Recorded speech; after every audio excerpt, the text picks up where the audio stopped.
Obrigada, Fernanda. Obrigada a você, minha amiga. Vou passar a palavra para a técnica está mandando nós nos afastarmos. Vou passar aqui. Tem um lugar aqui, amigo. Tem um lugar aqui, Dana. Dana, tem um lugar aqui.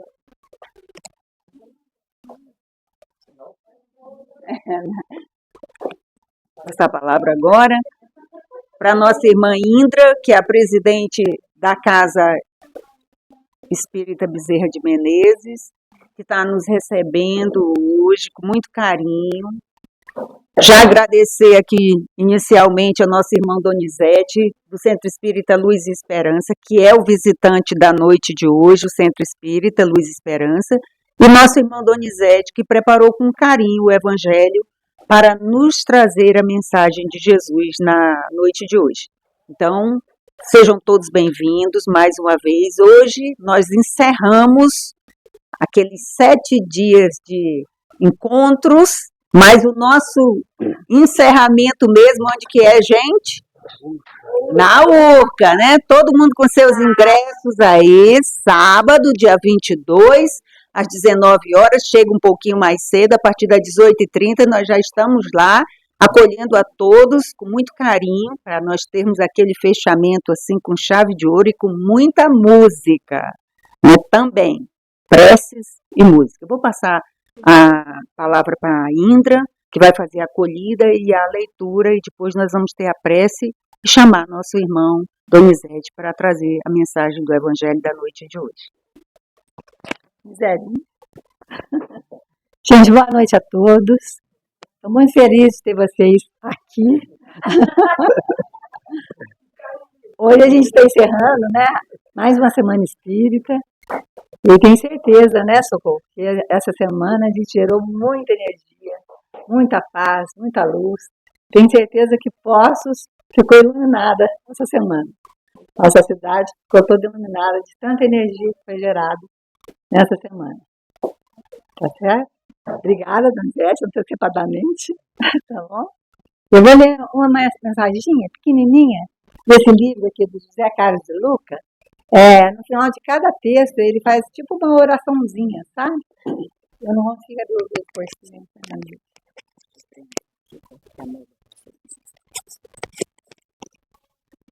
Deixa eu pegar o recurso aqui. Então, diz, é uma peça bem pequenininha, mas muito bonita, é tipo uma oração. Aí fala assim: Jesus, muitas vezes sinto-me perdido na vida. Não sei que caminho tomar diante de tantos problemas que se amontoam sobre mim. Sinto-me desorientado e, em consequência, não estou andando na vida porque não sei que rumo seguir.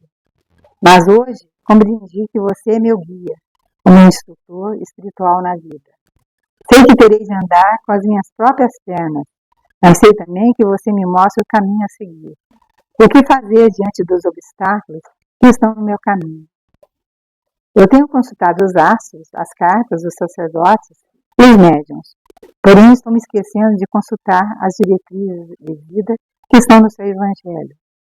Cristo Jesus, não estou mais perdido, embora me veja ainda distante da paz e da felicidade. Mas agora sei que devo fazer o caminho a trilhar. Sei que você é meu guia, meu mestre, meu amigo, que estará comigo em cada trecho da minha caminhada. Quero cumprir a sua vontade, porque sei que ela é a melhor orientação para a minha vida. Assim seja. Então, que a gente tem que seguir mesmo o caminho do Evangelho. Então, eu quero chamar a Socorro para fazer a prece inicial.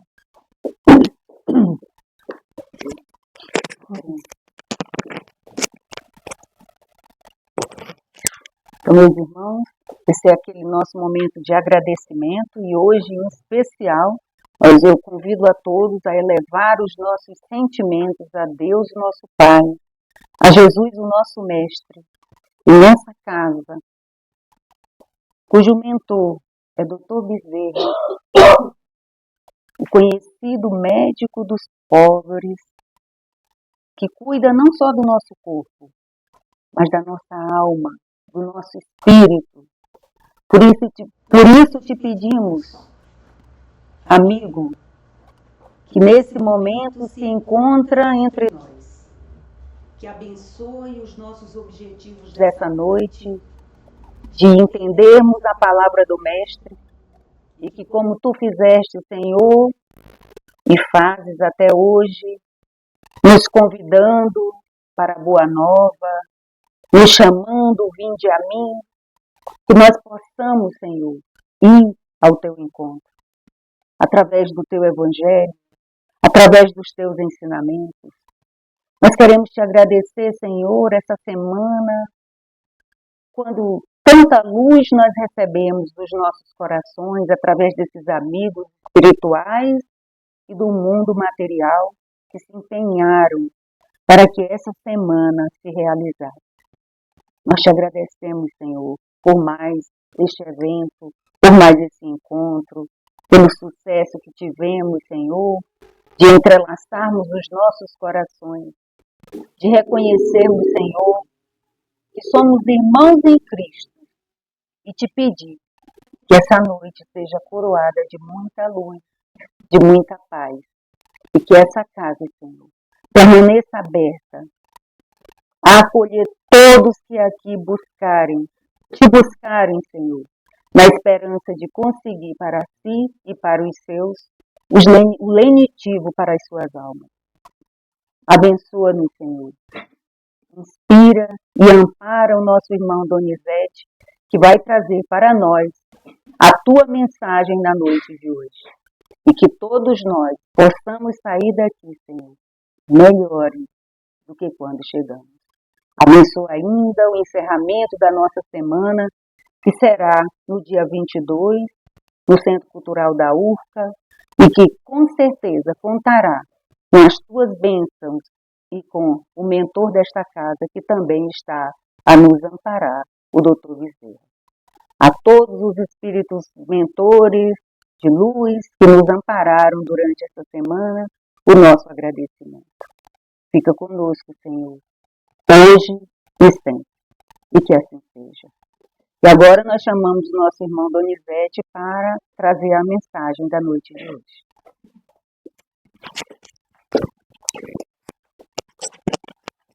Boa noite, minhas irmãs, boa noite, meus irmãos. Para quem não sabe, eu venho do outro lado do morro, do Centro Espírita Luz e Esperança, que fica na rua Alfredo Lopes 210, né, no Jardim Centenário, mais conhecido lá como Criança Feliz, né, que é onde funciona a nossa instituição de assistência também, o Criança Feliz. Então é de lá que eu venho. E é com muito prazer que eu estou aqui, muito grato pela recepção, muito grato à AME pela organização desse evento e gratidão a todos vocês que aqui estão. E como essa semana, né, e a programação foi escolhido Cartas de Paulo, tudo me é lícito, mas nem tudo me convém, né, que está na primeira epístola aos Coríntios, capítulo 6, versículo 12. Então, vamos ver o que está escrito nessa primeira epístola, né, no capítulo 6, versículo 12. Todas as coisas me são lícitas, mas nem todas as coisas convêm. Todas as coisas me são lícitas, mas não me deixarei dominar por nenhuma delas. Essa é a tradução do João Ferreira de Almeida, né? Temos outra tradução do Bíblia de Jerusalém. Tudo me é permitido, mas nem tudo convém. Tudo me é permitido, mas não me deixarei escravizar por coisa alguma. Tradução da Bíblia de Jerusalém. E na Bíblia do Peregrino, tudo me é permitido, dizeis, mas nem tudo convém. Tudo me é permitido, mas não me deixarei submeter a nada. A gente vê que pouco difere, né, uma tradução da outra. E vamos então voltar um pouquinho atrás. Vamos lá no livro Gênesis de Moisés, onde tem algo parecido com o que diz Paulo aqui nessa epístola. Gênesis capítulo 2, versículo 15. Tomou, pois, o Senhor Deus o homem e o pôs no jardim do Éden para o lavrar e guardar. Então Deus, após ter criado o homem, né, o homem terreno, o ser humano terreno, o colocou no jardim do Éden. Ou seja, colocou esse homem terreno, criado por ele, diante de todas as possibilidades de evolução. Colocou ele para habitar o planeta e ter à sua disposição todas as oportunidades para o seu progresso, para a sua evolução.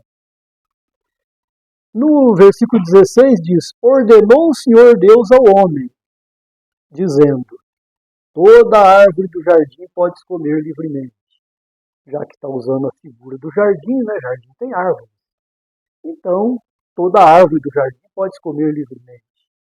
O que são as árvores do jardim? São as infinitas possibilidades que nós temos diante de nós, as infinitas possibilidades colocadas diante desse homem criado por Deus, para que ele progredisse, evoluísse, né? Então, pode comer de todas as árvores, ou seja, pode utilizar de todas as possibilidades para a sua evolução. Se a gente for ver, né, Paulo fala mais ou menos a mesma coisa. Tudo me é lícito, né? Mas o Senhor Deus faz uma ressalva. No versículo 17 ele diz: mas da árvore do conhecimento do bem e do mal, dessa não comerás, porque no dia em que dela comeres, certamente morrerás. Ou seja, a partir do momento que nós optamos por fazer algo que a nossa consciência diz que aquilo está errado, então nós estamos comendo da árvore do conhecimento do bem e do mal. E nós vamos morrer. Morrer o quê? Não é a morte física, não é a morte do corpo que ele está se referindo, mas a morte, na maioria das vezes, quando é usada essa palavra na Bíblia, né, ela diz simplesmente paralisação do espírito. O espírito, então, paralisa a sua evolução. Por isso que Jesus, né, fala tanto dos mortos, né, que os mortos enterrem seus mortos. Ele vai e ressuscita Lázaro, tira o Lázaro do sepulcro. Então, morte é a paralisação, é a estagnação evolutiva, né? Mas, vamos para Paulo. Paulo, em suas epístolas, ele faz o uso frequente de algumas palavras que é importante a gente definir, a gente entender qual é a definição que ele dá a essas palavras, né? São as palavras alma, corpo, espírito e carne. A última delas é a mais complicada, né, de compreender, de entender o sentido que Paulo atribui a essa palavra.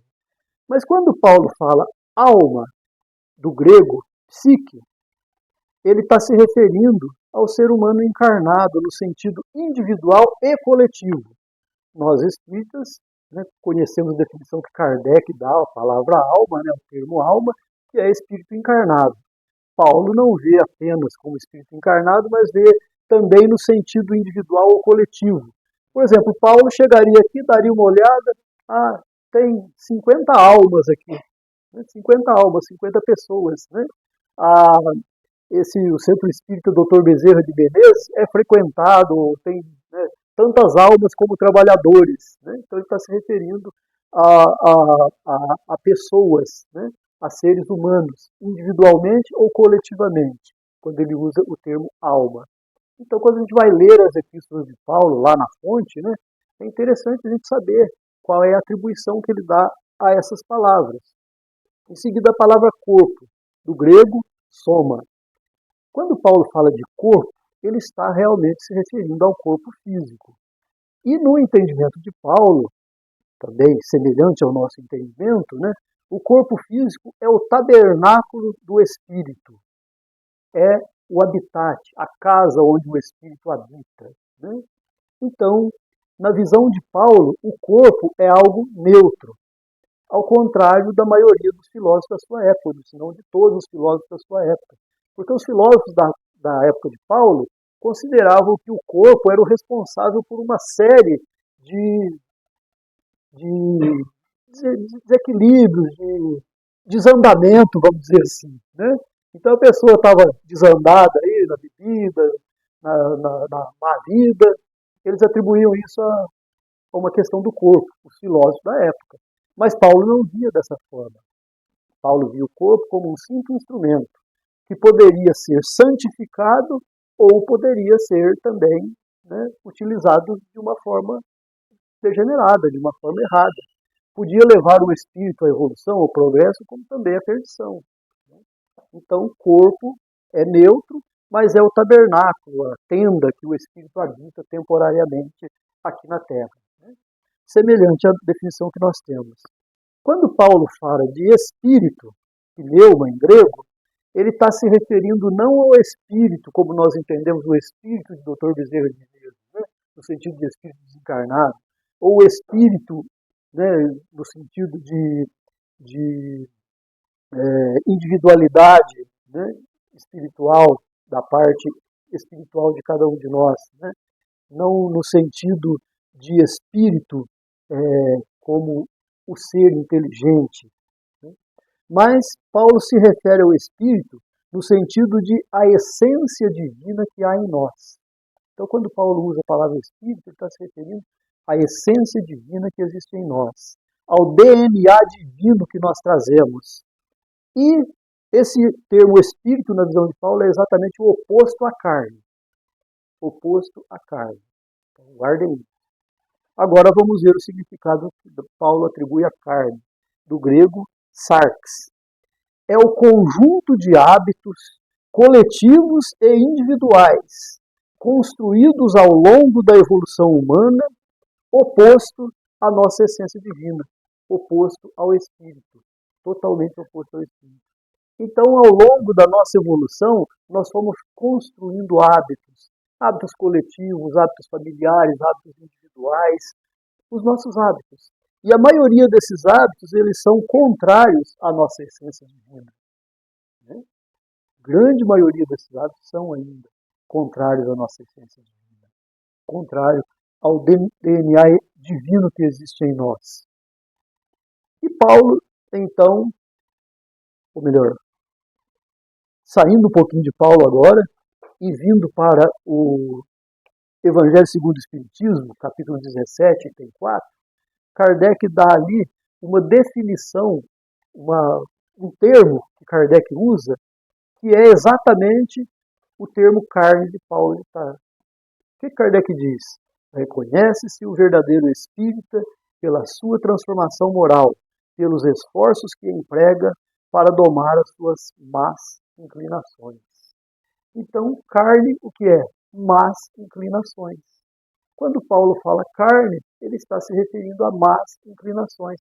Se nós formos, então, ler as Epístolas de Paulo e substituirmos o termo carne por más inclinações, nós vamos entender que vai ser uma maravilha. Mas se nós ficarmos lá carne, pensando na carne do corpo físico, ou pensando na carne dos animais, ou pensando nas coisas materiais, nós vamos nos equivocar, nós vamos nos perder na Epístola de Paulo, no ensino de Paulo. Então, voltando para Paulo, em Tessalonicenses 5, ele diz o seguinte: e o próprio Deus de paz vos santifique completamente, e o vosso espírito, e alma, e corpo sejam plenamente conservados, irrepreensíveis para a vinda de nosso Senhor Jesus Cristo. Aí a gente vê que Paulo coloca as 3 das 4 palavras que nós citamos aqui, né? Espírito, alma e corpo. Então, que o vosso espírito e alma e corpo sejam plenamente conservados. Então, ele está dizendo que nós temos que conservar a nossa essência divina, conservar a nossa oportunidade enquanto encarnados, alma, né? E conservar também e cuidar também do nosso corpo, para que nós possamos ser plenamente conservados e irrepreensíveis para a vinda de Jesus. Vinda como? Vinda para habitar em nós, vinda para nos acompanhar no nosso progresso, na nossa evolução. Então nós é que temos que permitir essa vinda de Jesus. Né? Nós é que temos que adotá-lo como nosso modelo e guia. Que ele é o modelo e guia da humanidade. Mas será que nós adotamos ele como modelo e guia para nós? Então, a partir do momento que nós adotamos Jesus como nosso modelo e guia, nós estamos, então, na linguagem de Paulo, santificando completamente o espírito, a alma e o corpo. Né? E desprezando a carne, no sentido que Paulo de Tarso coloca. Paulo, em Hebreus capítulo 10, versículo 5, ele diz: pelo que, entrando no mundo, diz, Sacrifício e oferta não quiseste, mas um corpo me preparaste.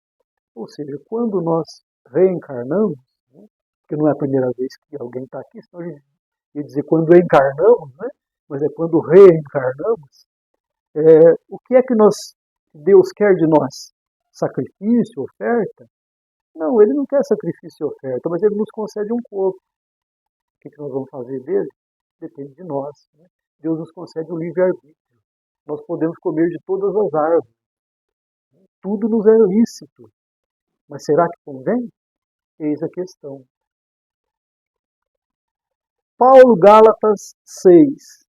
Porque quem semeia na sua carne, da carne ceifará corrupção. Mas quem semeia no Espírito, do Espírito ceifará a vida eterna. Quem semeia na carne, o que é semear na carne? Semear nas más inclinações. Né?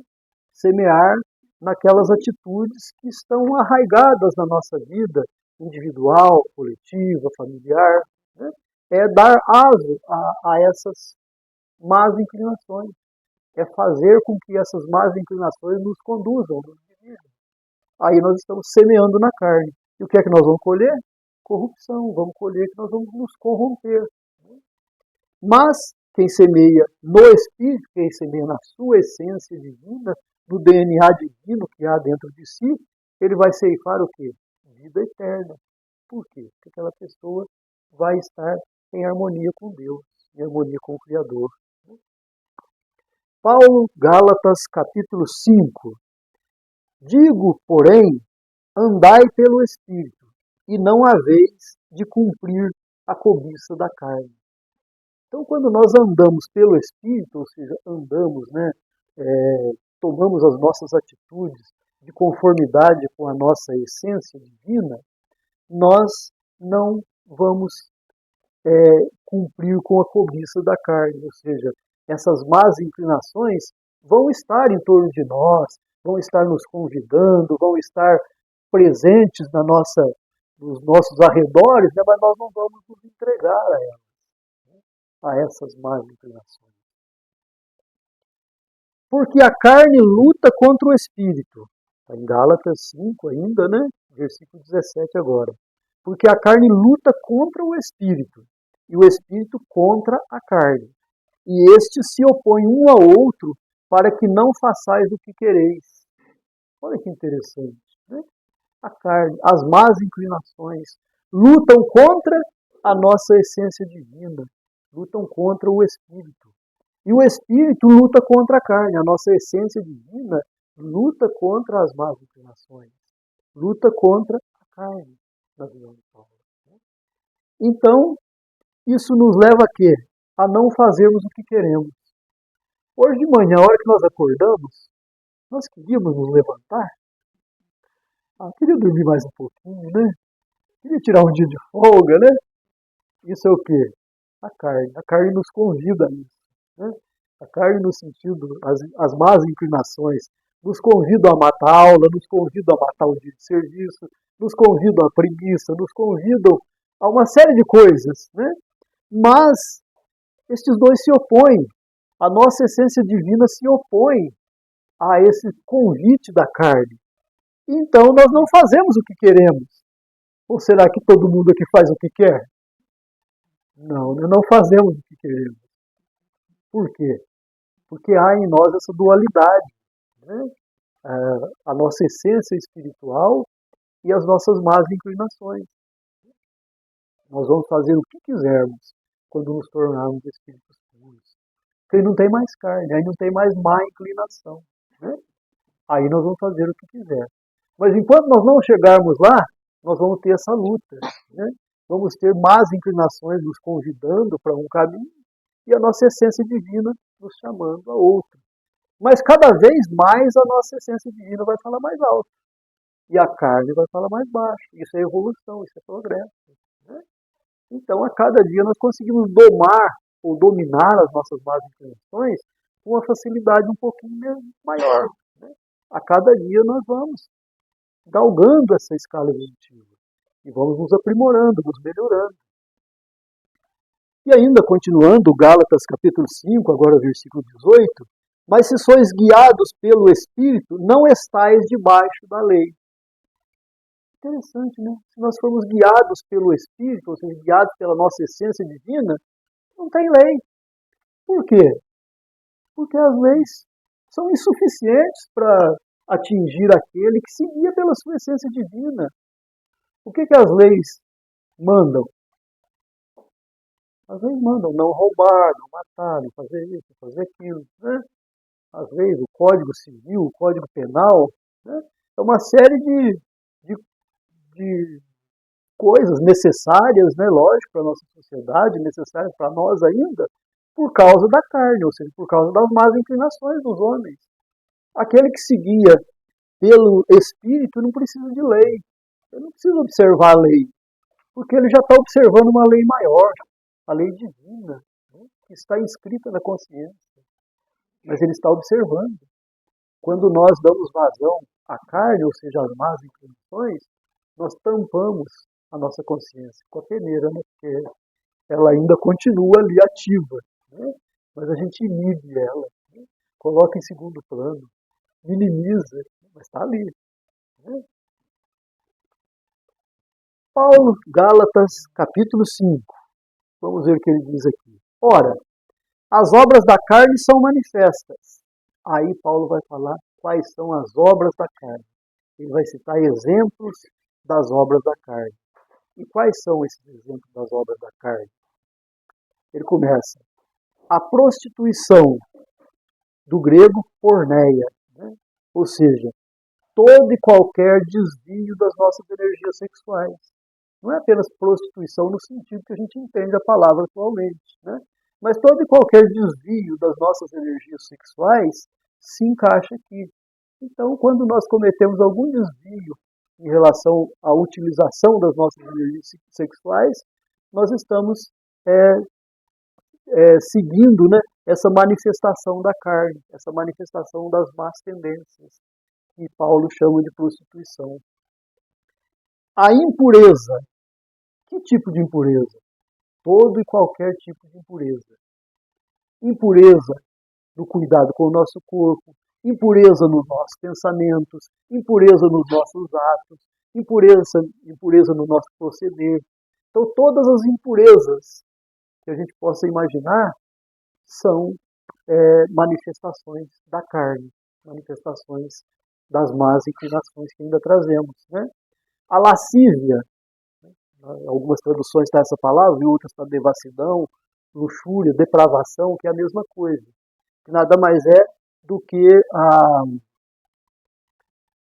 o desprezo total pela retidão, o desprezo total pela seriedade, aquela pessoa que não se importa com nada, que não é como aquela pessoa que não tem sentimentos, que faz as coisas, o mal e tudo, e não tem um sentimento. Né? Uma pessoa devassa, uma pessoa depravada, não apenas no sentido que a gente entende essa palavra, mas comumente. Né? Mas toda aquela pessoa que não se preocupa com as suas atitudes, que se entrega completamente ao mal, é um devasso. E ele ainda continua no versículo 20, a idolatria. Isso é complicado. Infelizmente nós ainda trazemos a idolatria. Né? Porque idolatrar somente a Deus. Né? Nós podemos adorar somente a Deus. Idolatria é adoração. Então, quando nós adoramos, né, por exemplo, adoramos o doutor Bezerra de Menezes, né, ou adoramos André Luiz, ou adoramos o Chico Xavier, ou adoramos o Haroldo Dutra Dias, ou adoramos um padre, ou um pastor, ou um amigo, ou um time de futebol, né? Nós estamos o quê? Cometendo idolatria. E há muitas pessoas que adoram. O que é adorar? É dar uma importância igual a gente deveria dar a Deus. Ou seja, colocar aquele ser no lugar de Deus.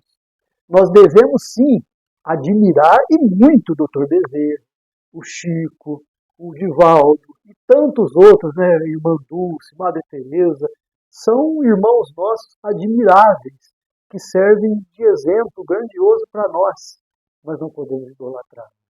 A idolatria é uma das obras da carne, ou uma das nossas más inclinações que ainda trazemos. Então temos que ter um certo cuidado, né? Para tudo tem limite. Nem Jesus não aceitou ser idolatrado, né? Quando chega lá o jovem e fala para ele, bom e amado mestre, né? O que ele disse? Bom não, bom é meu Pai que está no céu. Né? Mestre, sim, verdadeiramente eu sou. Né? Continuando, aí vem um termo que a tradução pecou, né? A maioria das traduções. A maioria das traduções está lá feitiçaria ou bruxaria. Mas a palavra original grega é farmakeia, que quer dizer fármaco. Né? Então, o que se refere? O que Paulo estava dizendo com isso? É uma das obras da carne, uma das nossas más inclinações. É a drogadição. A drogadição. Farmakeia. Drogadição. Ah, mas naquele tempo já existia isso? Já, sempre houve, em todos os tempos da humanidade. Teve uma época aí que se lambia sapo, né? No final do século passado, tinha até propaganda em lamba um sapo e veja um príncipe. É um sapo que tem uma substância alucinógena, então estava na moda. Costurar a boca do sapo, sim, vai lamber, é demais. Né? Mas teve gente que já lambeu o sapo para fazer a cabeça, né? Então Paulo está colocando aí, né, que a drogadição é uma das obras da carne. E por que a drogadição? Porque é uma coisa que acaba com o indivíduo, né? Destrói o cérebro do indivíduo, destrói o corpo, destrói a família, destrói a vida do indivíduo. Né? Aí a gente está falando de droga pesada. Mas será que são só essas? Tem as drogas lícitas também, né? Mas aquilo que é lícito convém, né? Não, né? Nem tudo que é lícito convém. Né? Então tem muitas drogas lícitas, mas será que convém? Olha, em determinadas circunstâncias até convém. Às vezes o indivíduo está lá com dificuldade para dormir, precisa de uma droga para dormir, não precisa? Vai lá no médico, o médico receita, é uma droga lícita, você compra na farmácia, mas é droga. Né? O bom seria se a gente não precisasse dela. Né? Mas como nós ainda não alcançamos aquela condição de espíritos puros, né, e vai demorar um pouco, então por enquanto a gente ainda vai ter que fazer uso de algumas drogas. Eu acredito que a maioria aqui, se não todos, já fizeram uso de droga. Né? Todos. Então, não vamos condenar os nossos irmãos que fazem uso de droga um pouquinho mais pesada. Né? Porque eles estão numa condição que ainda admitem, mas estão se destruindo. Né?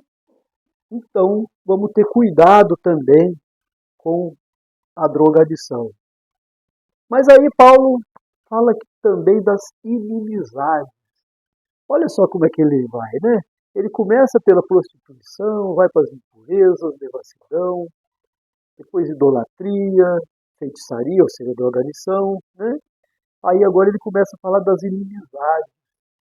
Aí já não é mais uma coisa individual, já começa a ser interpessoal, coletiva, né?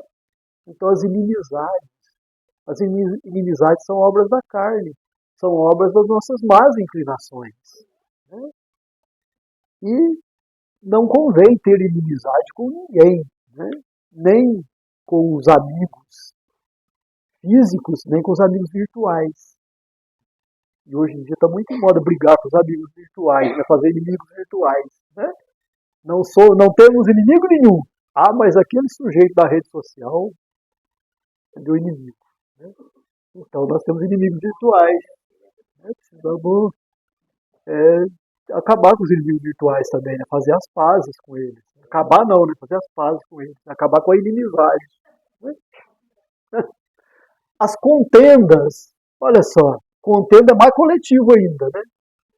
As contendas. Então, também não vale a pena. E as redes sociais vão estar cheias para as contendas, né? Nossa, como sai? Como sai contendas ali, né? Como sai confusão. Às vezes a gente não tem coragem de armar uma confusão física, né? Aí arma uma confusão virtual. Né? Então, a gente tem que ter muito cuidado nisso também, né? Ciúmes. Ciúmes. Ciúme é o apego excessivo a qualquer coisa, né? Tem gente que tem ciúme do carro, ciúme do animal de estimação, ciúme da casa. Tem também ciúme da esposa, ciúme do marido, do namorado, né? Ciúme do amigo, às vezes, né? Então, ciúme, seja ele de qual forma for, esse apego excessivo, essa coisa de querer, né, submeter algo ou alguém aos nossos caprichos, né? Isso aí está completamente errado, né? Então são obras da carne, são manifestações da nossa, é, das nossas imperfeições ainda, das nossas más inclinações. As iras, olha, não pode sair no trânsito na hora do rush, né? Que aí vem a ira, né? A ira toma conta. Então a gente tem que tomar um certo cuidado também com a ira, né? A gente fica pé da vida, né? Com alguma situação, com alguma coisa, com alguma ocorrência ali no dia. Então a gente tem que tomar muito cuidado com a ira também, né? As facções, olha, aí já foi mais coletivo ainda. Facções, grupos rivais. Então, grupos rivais, não são só as facções, que, né, igual o CVV lá, né? O comando, não, o CV, né? O CV, o CVV não, né? Mas o CV, né? O CV, o PCC, né? O Comando Vermelho, o PCC, né? O Comando Capital, né? Não são só essas facções. Existem muitas facções, né? Às vezes dentro de uma cidade, dentro de um bairro, às vezes dentro da própria família. Né? Tem aquela turminha ali que não pode encontrar com a outra turminha. Então dá problema. Facções. As disenções. Disenções. Porque nós podemos ter opiniões diferentes, é claro, é importante. E é importante discutir as opiniões diferentes. Cada um traz a sua opinião, né? Aprende com a opinião do outro e faz com que o outro aprenda com a sua opinião. Então é importante ter essa discussão, mas não disenção, né? Achar que é só a gente que está certo, ou achar que é só o fulano que está certo, o outro não. A gente se coloca como juiz, né? E faz a disenção dentro de nós. Às vezes os dois não têm nada de disenção, mas cada um tem uma opinião e nós colocamos a disenção dentro de nós, né? Os partidos, né? É necessário ter partidos políticos, né? Mas que esses partidos não sejam tão partidários também, né? Porque o partidarismo, no sentido de oposição, né? É ruim isso, né? Então é natural que hajam os dois lados, mas que haja respeito, né? Que não haja o partidarismo, né, dentre eles. E Paulo continua ainda, as invejas. As invejas. Às vezes a gente tem até aquela inveja boa, né? Mas a gente tem que olhar bem para as invejas, né? Às vezes ela não é tão boa assim, né? Aí ele fala das bebedices. Olha, tem gente que não vê a hora de chegar na sexta-feira, né? Da sexta-feira para até mais cedo, né? Às vezes nem vai trabalhar, né? Então, as bebedices, está tão em moda, né? Então a gente tem que tomar cuidado com as bebedices também, né? As orgias, ou seja, quando a gente dá vazão a tudo, né? Nosso irmão falou lá no esqueci o nome da casa lá, Narciso, né? Falou muito sobre a questão do carnaval, né? Então, é um prato cheio para as orgias, de modo geral, né? Então, o indivíduo dá vazão a todos os seus sentimentos, a todas as suas né, tendências e assim vai, né? E ele ainda não deixa fechada essa lista, não. Ele fala, e coisas semelhantes a essas.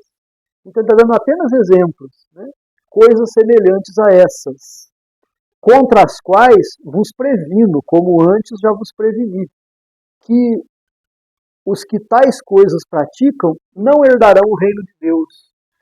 Como é que o indivíduo vai herdar o reino de Deus se ele não vê a hora da sexta-feira para encher a cara, né?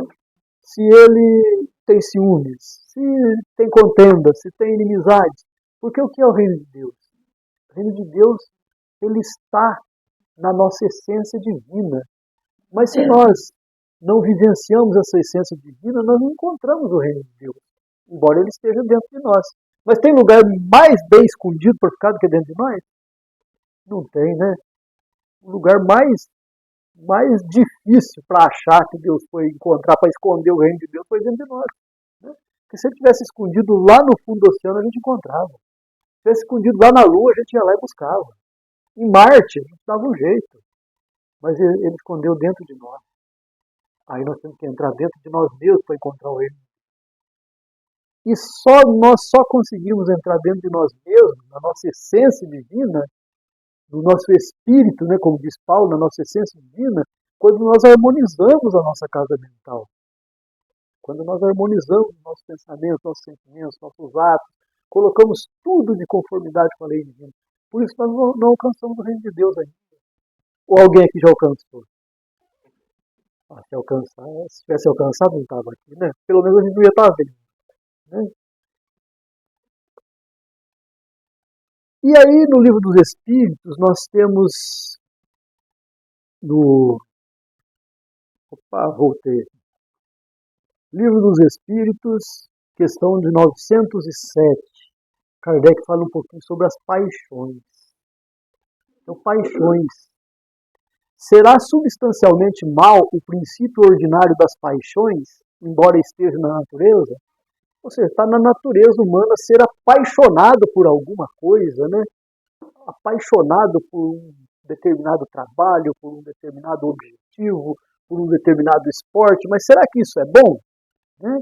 Embora esteja na nossa natureza? Então os Espíritos respondem, né, que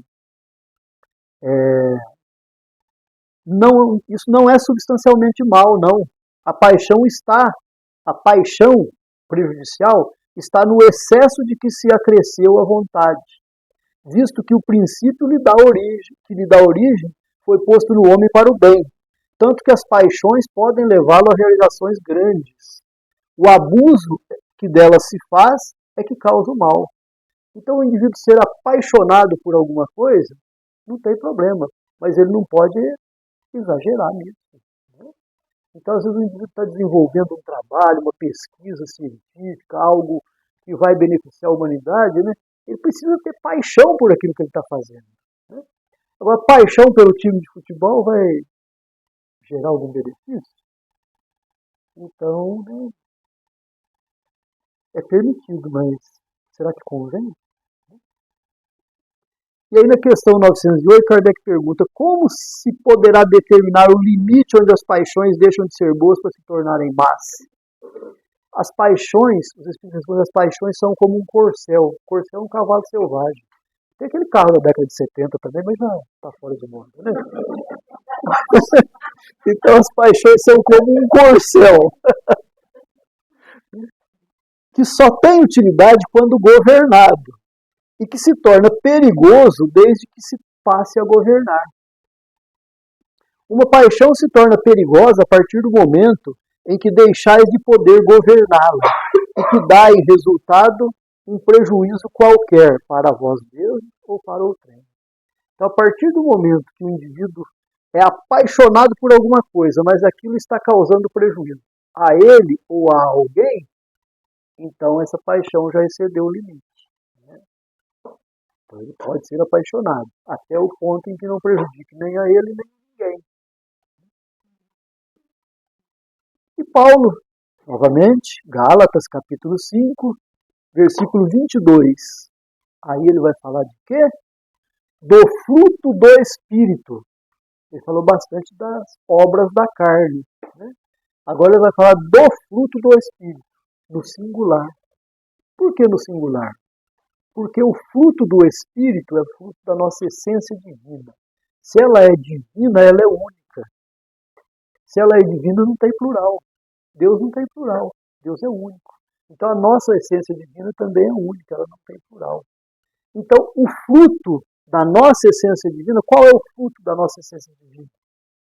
É o amor, o gozo, a paz, a longanimidade, a benignidade, a bondade, a fidelidade. Então, esse é o fruto do Espírito. É tão bom quando a gente pratica algum ato de benignidade, né, uma caridade para alguém. Né? A gente sente tão bem, não sente? Quando a gente faz um bem. Às vezes a gente faz um bem para uma pessoa que tem nada a ver e a gente se sente bem com aquilo. Né?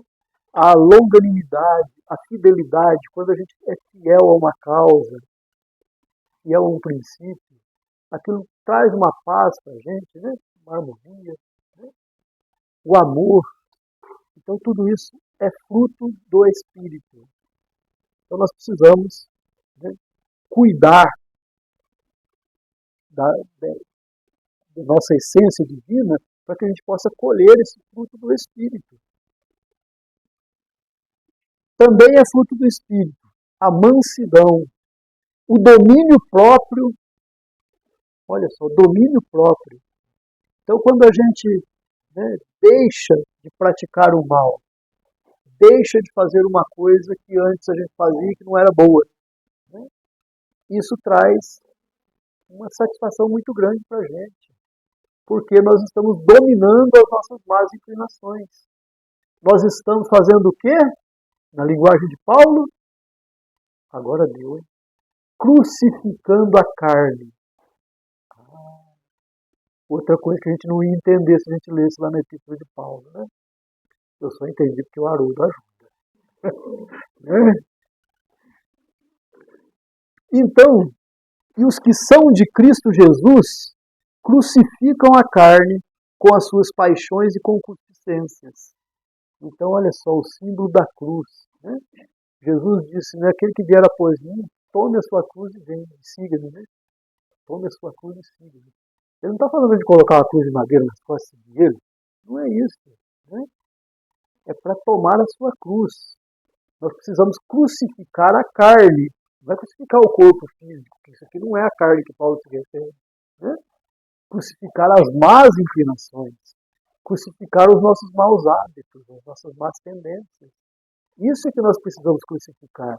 Então esse é o verdadeiro símbolo da cruz.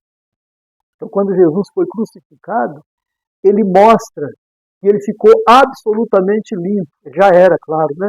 Mas aí ele demonstra a sua pureza espiritual. Ele demonstra que todas as carnes que ele tinha, né? Ele tinha deixado para trás isso, ele não trazia isso. Ele não trazia nenhuma má inclinação. Porque na cruz ele dá o exemplo do perdão, né? Da submissão a Deus. Ele dá o exemplo da compreensão. Todos abandonam ele naquele momento. E, no entanto, ele não desespera, ele não blasfema, não faz nada. E nós, se tivéssemos uma situação de espancado, injustiçado, condenado, né, sendo executado, abandonado pelos melhores amigos, pela família, né, como é que nós íamos estar? Será que nós crucificaríamos a nossa carne? Ou será que só crucificaria o corpo? Com certeza só o corpo. Né? Mas nós precisamos crucificar a carne. E Paulo, agora mais atual, no Livro dos Espíritos, questão 109, ele faz um comentário. E nesse comentário ele diz: gravitar para a unidade divina, eis o fim da humanidade. O fim no sentido de finalidade. Então, gravitar para a unidade divina, eis o fim da humanidade. Um dia nós vamos todos gravitar à unidade divina. O que é gravitar? A Terra gravita o Sol, né? Ou seja, ela é atraída pelo Sol e ela gira em torno do Sol, gravita o Sol. Né? A Lua gravita a Terra. Então há uma conexão íntima entre a Lua e o Sol, entre a Lua e a Terra, entre a Terra e o Sol, né? Entre os planetas todos do Sistema Solar, entre todos os astros na Via Láctea. Né? Então há essa gravitação. Né? Nós um dia vamos todos gravitar em torno da unidade divina. Hoje nós gravitamos em torno de quê? Do próprio umbigo, né? Aí é que nós gravitamos. Gravitamos em torno de nós mesmos. Gravitamos em torno de ídolos, né? Em torno de uma infinidade de coisas. Mas ainda não gravitamos em torno da unidade. Mas esse é o fim da humanidade. Ou seja, Deus criou a humanidade, colocou a humanidade em desenvolvimento aqui no planeta, para que nós possamos um dia gravitar em torno da unidade. Mas, Paulo ainda diz, né, para atingi-lo, 3 coisas são necessárias. Fácil, então, não é só 3 coisas. Então é fácil gravitar em torno da unidade.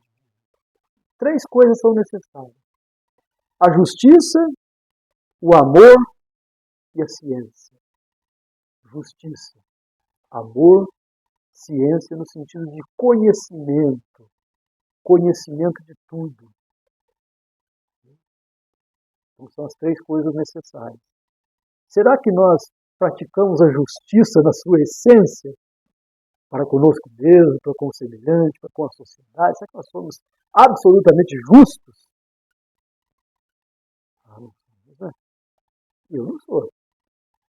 Se alguém for ali, acho que não está visível também. Né? Amor. Amamos? A gente está ensaiando ainda. Né? Não amamos nem a nós mesmos. Ama teu próximo como a ti mesmo. E a Deus sobre todas as coisas. Então é esse amor que nós precisamos desenvolver. E a terceira coisa é ciência, conhecimento de tudo. Conhecer química, física, matemática, biologia, mas conhecer também a vida espiritual, a essência, a razão pela qual nós estamos aqui. Então, é o conhecimento geral, conhecimento total, né? Esse conhecimento. Então, o dia que nós adquirimos esse conhecimento, desenvolvermos esse amor e essa justiça, nós estaremos gravitando em torno da unidade divina. Mas 3 coisas lhe são opostas. Vamos ver o que é o oposto? A ignorância. A gente mais ignora do que conhece, né? Tem muito mais coisa a saber do que aquilo que a gente sabe. Né? Então a ignorância. O ódio.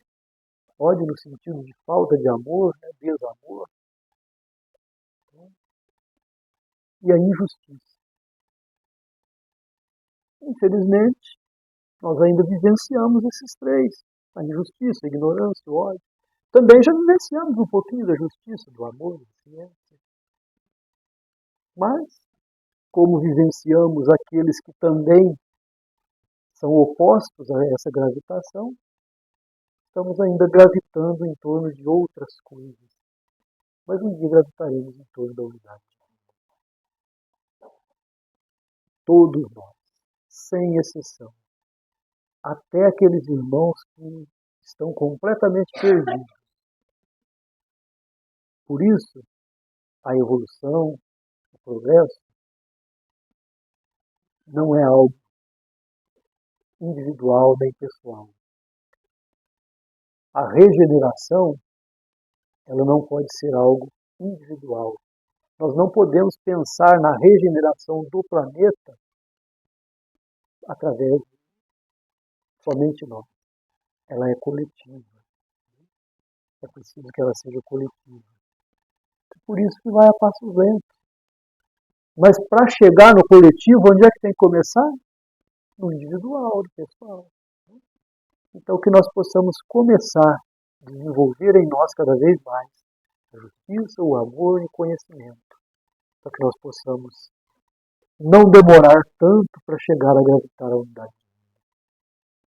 Essa é a mensagem de hoje para a nossa noite.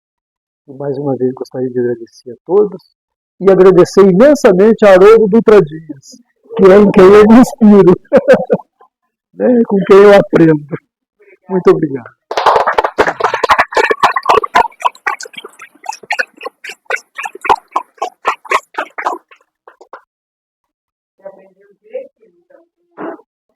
Eu tenho me esforçado, mas tem muito que aprender com ele ainda.